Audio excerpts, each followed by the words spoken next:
Située au sommet de la colline du même nom, la nécropole nationale de Notre-Dame-de-Lorette commémore les plus de 40 000 combattants morts lors de la bataille de l'Artois.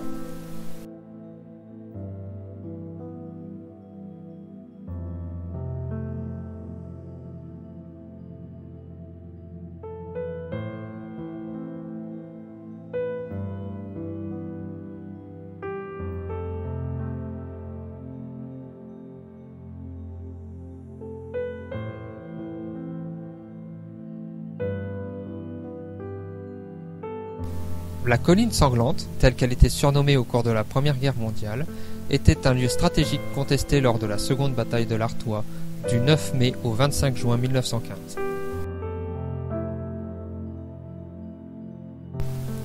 L'intérêt de la colline est sa hauteur de 165 mètres et ses pentes de plus de 20%.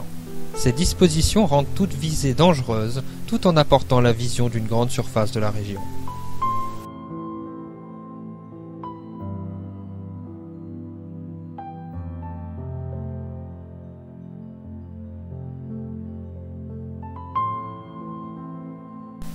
Durant cette bataille, les Français prennent le contrôle de la colline, initialement position allemande depuis 1914, mais échouent, malgré l'appui de l'artillerie, à percer la côte de Vimy.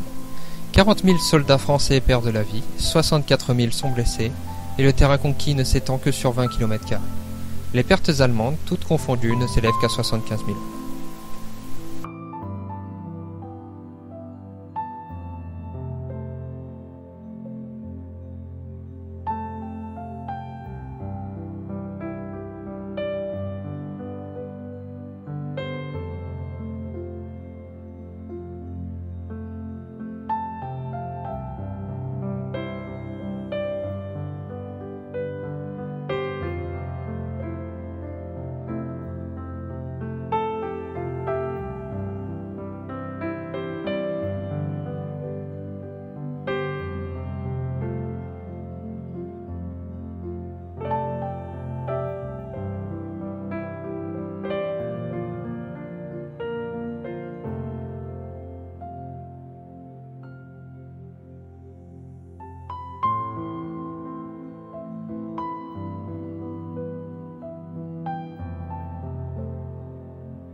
La bataille commença lorsque les troupes françaises, armées de milliers de pièces d'artillerie, bombardent sans relâche le front allemand durant 6 jours et 6 nuits. Le 33e corps d'armée, dirigé par le général Pétain, submerge rapidement le système de tranchées allemand. L'artillerie ne pouvant protéger les troupes avancées, les Allemands purent contre-attaquer. L'avancée permise par ces tirs fut de 3 lignes de tranchées, où, avec la violence des combats, grand nombre d'hommes tombèrent dans les 2 camps.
Les stigmates des combats sont visibles à des kilomètres aux alentours, comme l'église d'Ablain-Saint-Nazaire, détruite par l'artillerie française lors de la bataille. Cet édifice a été laissé tel quel car, d'après le gouvernement de l'époque, ces ruines émouvantes doivent être conservées comme témoins du vandalisme allemand.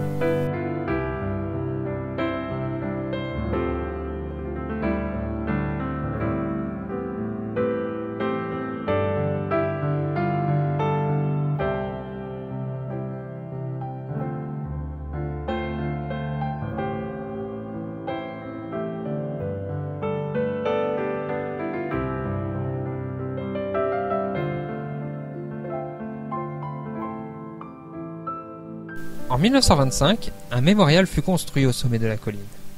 La nécropole compte plus de 42 000 tombes, au milieu desquelles se situe une tour-lanterne et une basilique. La lumière de la tour, telle celle d'un phare, est visible à des dizaines de kilomètres à la ronde. Le cimetière est chaque année parcouru par plus de 4500 bénévoles qui veillent sur les soldats et aident les pèlerins de mémoire à trouver une sépulture et à comprendre les événements.